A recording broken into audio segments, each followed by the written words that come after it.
tech billionaires, Hey, this is fun. astronauts, I was misled and I feel awful. and even Batman himself. Am I picking up a vibe here? Here are the most memorable cameos of all Frasier's 11 seasons. Sir Patrick Stewart as Alistair Burke. Pleasure.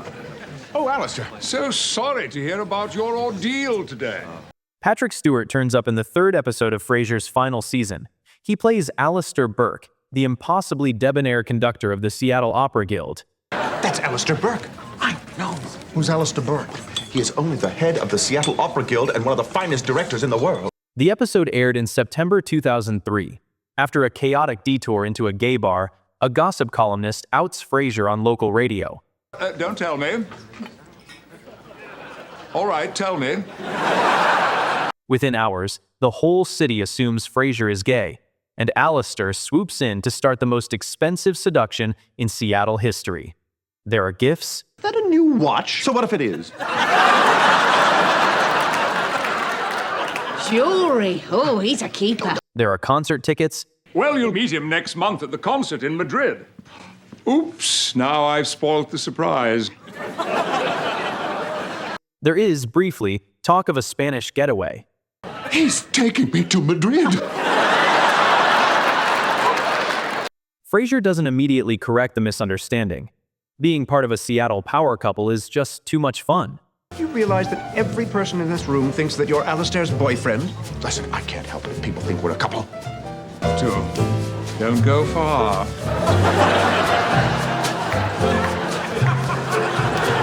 Fans rank The Doctor Is Out right at the top of the entire 11-season run. It carries an IMDb score of 9.2, won an Emmy for outstanding multi-camera sound mixing, and turns up on practically every best episodes list. My friendship with Alistair is the best thing that's happened to me in months. I will not have you sully it by making it out to be something it's not. Sorry, my angel. So why did it work? Because Sir Patrick disappeared into Alistair entirely. There were no nods to Star Trek and no winks to the X-Men. You have any idea how sexy you look in that tux? Yes, I do. A footnote to this one. Kelsey Grammer and Patrick Stewart appeared opposite each other at least 3 times. Star Trek The Next Generation in 1992, Frasier in 2003, and X-Men The Last Stand in 2006. It's after midnight, sir. Shall I fire up the hot tub? Absolutely. I'm afraid I don't have a bathing suit.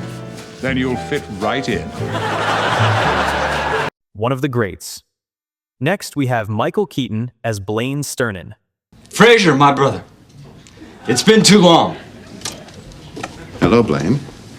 Michael Keaton, Batman, Beetlejuice, eventually Birdman, turns up midway through season 9 as Blaine Sternin, Lilith's slippery, shameless, endlessly scheming half-brother. A wheelchair. Nice touch.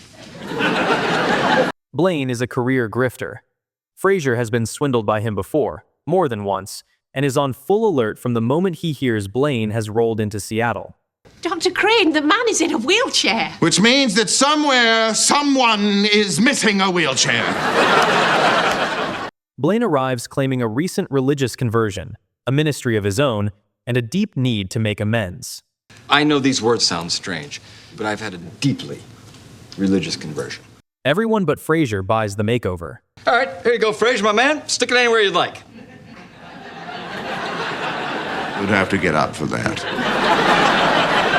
Martin warms to him after Blaine demonstrates a disturbing pain tolerance party trick. Cool. Come on, that is nothing but a cheap parlor trick. Daphne thinks Frasier is being heartless. Keaton commits absolutely. Sweet, slimy, sincere, and slippery. This man is a fraud. See for yourselves. No, don't help him. He knows not what he does. Why did this one work so well? Same reason as Stewart. Keaton wasn't asking the audience to cheer for Michael Keaton. He was playing a piece of pre-existing Frasier mythology, a Sternin sibling, and an old Crane nemesis.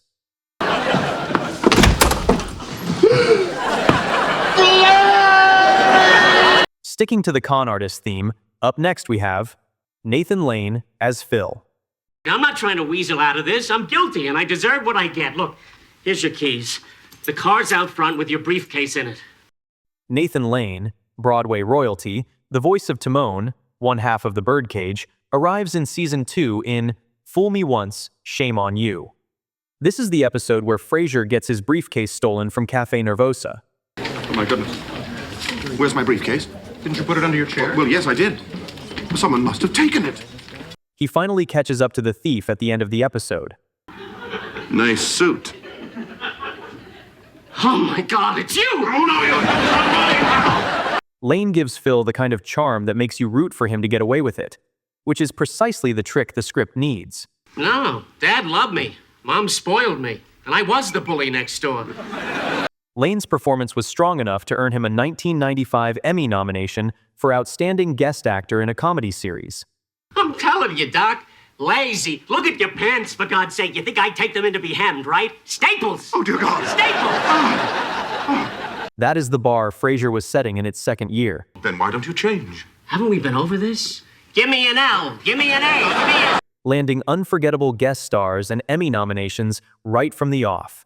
Thank God you got here when you did, officer. I detained him as long as I could. What? Yes, but he's lying. He's the imposter. Don't you people recognize me? Oh, for goodness. Donald O'Connor as Harlow Safford. Where's the adventure in that?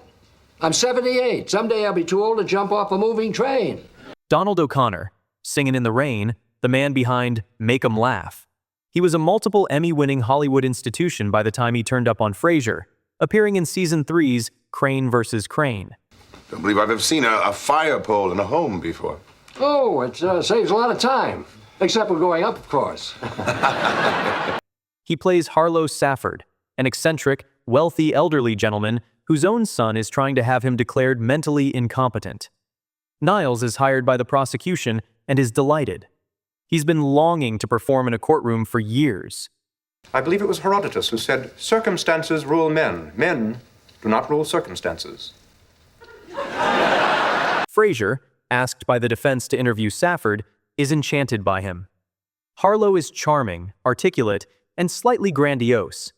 Frasier deems him sane and agrees to be on his side. We'll donate the money to diabetes. Those poor people can't eat sugar. Fine. We'll talk about it afterward. Then Safford calmly puts on a conductor's hat and announces that he is driving the train. Stops in Tacoma, Olympia, Portland, and Salem. And the next stop is... I think I know where your next stop is going to be. O'Connor's performance is regularly cited among the best one-off guest turns of the series. His seeming eccentricities, his love of trains, his generosity, they can all be readily explained. Once again, the celebrity vanished completely into a richly drawn character. Audiences fell for Harlow Safford, exactly as Frasier did. Wolfgang Puck as himself. Do I smell burning crab? That's Cajun. Wolfgang Puck, celebrity chef, owner of Spago, the man who turned the Oscars after-party into a culinary event, turns up in the Season 9 episode, The Proposal. This is the night Niles finally asks Daphne to marry him. Everything all right in here? With the food, no problem. Niles is determined to plan something perfect. There is a string quartet, a choir, a trumpeter, and of course there is the world's most famous chef in the kitchen, hand-preparing a romantic dinner for two. Choir, the string quartet, the dry ice? Yes, all of it. Daphne arrives home with the flu, and the evening implodes. Frasier has to evacuate the entire production, while Niles improvises a stripped-back proposal in the living room, including eventually a tackled trumpeter on the staircase.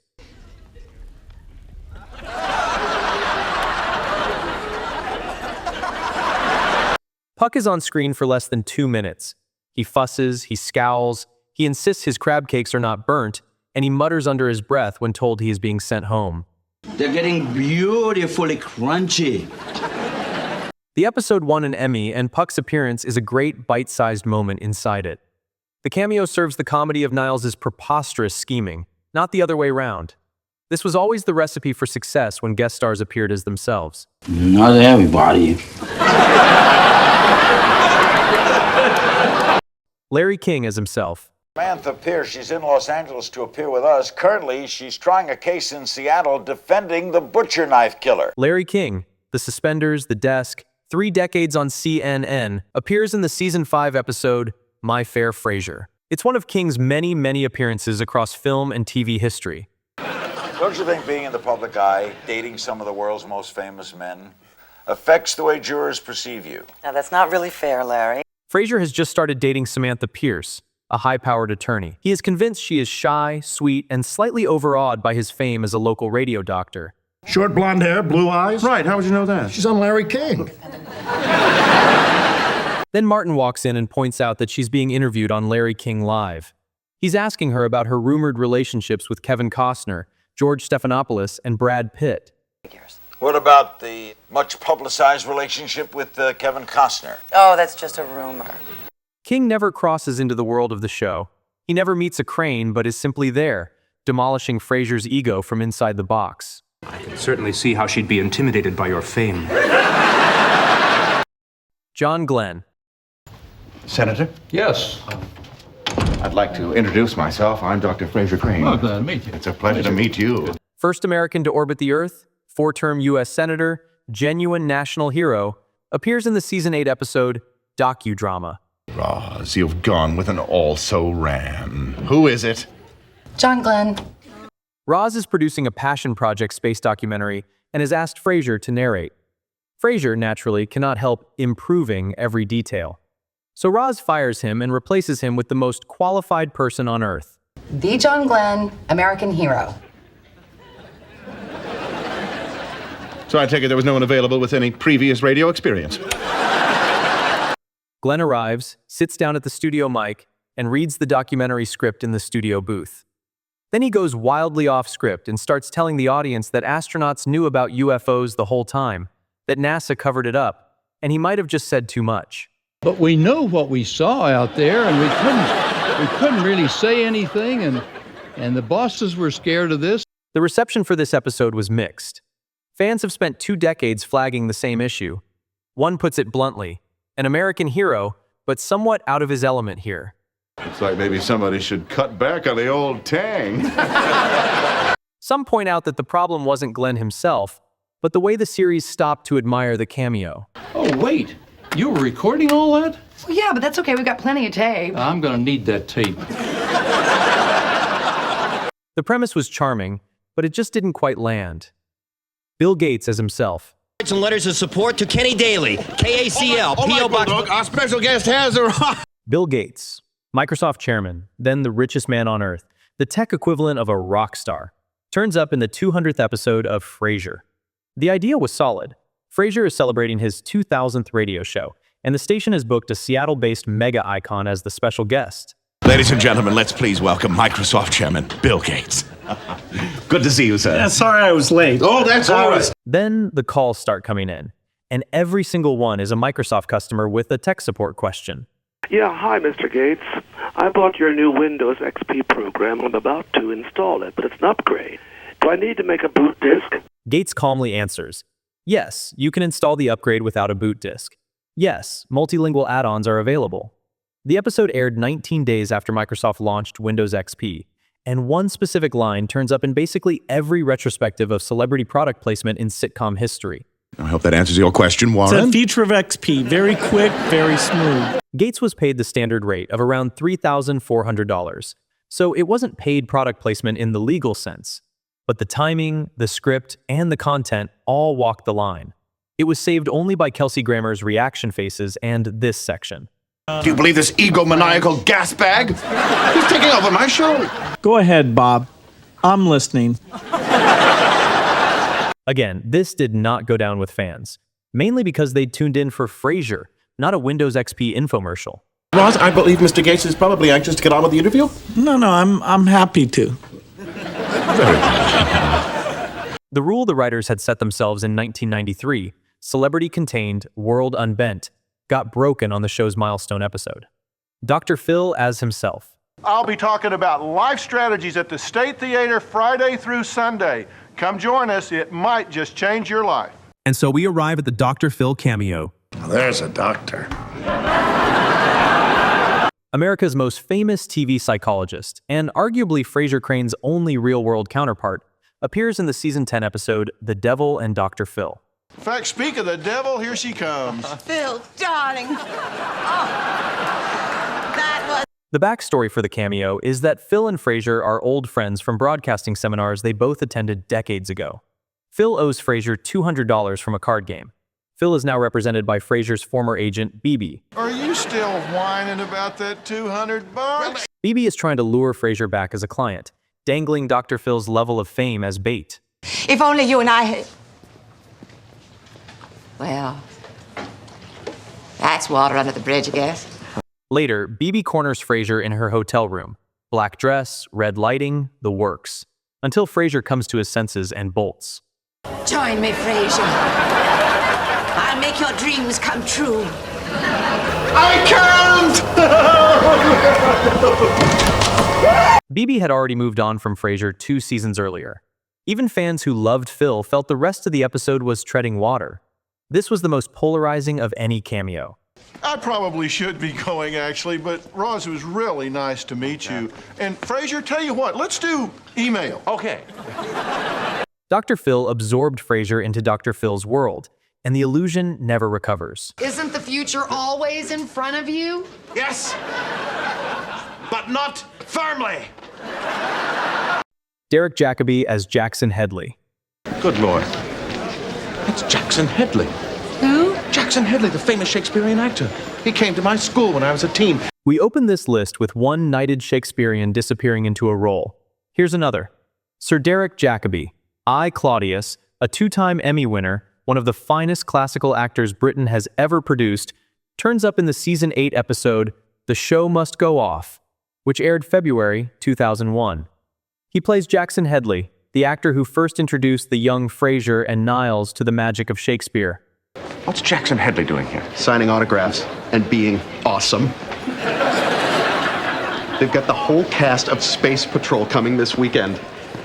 Frasier spots him at a science fiction convention where their childhood idol now signs autographs as Tobor, an android on a schlocky show called Space Patrol. I can't get cast as anything but an android, a cyborg, or when I get the chance to really spread my wings, a mutant. It's a cameo the writers clearly enjoyed, a wink at every great stage actor who ever got famous out in space. Horrified that such a talent has been reduced to sci-fi, the brothers decide to revive his career with a one-man show. Then they actually watch him rehearse. He is a ham. A glorious, scenery-devouring, wheezing, shrieking ham. I die, Horatio. The potent poison quite o'ercrows my spirit. And of course, that's the joke underneath the joke. He has my dying voice. The rest is silent. One of the greatest living interpreters of Hamlet, playing a man who can't get through Hamlet's death scene without sounding like a deflating bagpipe. By opening night, with Patrick Macnee's frail Cecil Headley wheeled in as the star's good luck charm, Frasier and Niles are frantically sabotaging their own production just to stop the impending train wreck. This show is going on, in the words of our great author. Stiffen the sinews, summon up the blood. It goes on. Frasier, Niles, and the stage manager end up watching the whole thing from the wings. His role did not go unnoticed. Jacobi won the 2001 Emmy for Outstanding Guest Actor in a Comedy Series for being magnificently terrible. Now let's finish with the very first celebrity to appear as themselves, one woven much more subtly into the story. Dr. Joyce Brothers as herself. Emery's the nut lover's nut. Dr. Joyce Brothers, pioneer of pop psychology, host of the original American TV advice show, pops up in the very first season in an episode called Selling Out. It is the first time Frasier ever invited a real-world celebrity to play themselves on screen. Then I will just tell them that they can take their 5-figure deal and find someone else. 5 figures. In this episode, BB convinces Frasier to start endorsing products on the air. Chinese restaurants, hot tubs, walnuts. Didn't I mention Precious? This is for television, the big kahuna. Television. That night, Frasier sits watching TV, only to discover that the nut commercial he refused to do has been completed by Dr. Joyce herself. psychologist, Dr. Joyce Brothers, and I'm here to tell you that I'm just crazy about Emery's nuts. It is the kind of cameo that becomes part of the satire instead of distracting from it. Remember her from the Hollywood Squares. She was always under Charlie Weaver. Brothers never enters Frasier's apartment. She never shares a frame with the cast. She is on TV, inside the show. I suppose you're right, Dad. Freddie will thank me. Dr. Joyce is his favorite psychologist. Which on-screen Frasier cameo is your favorite? And which one made you wince? Let us know in the comments. And hit like and subscribe so you don't miss out on what's coming on the channel. As always, I'm listening.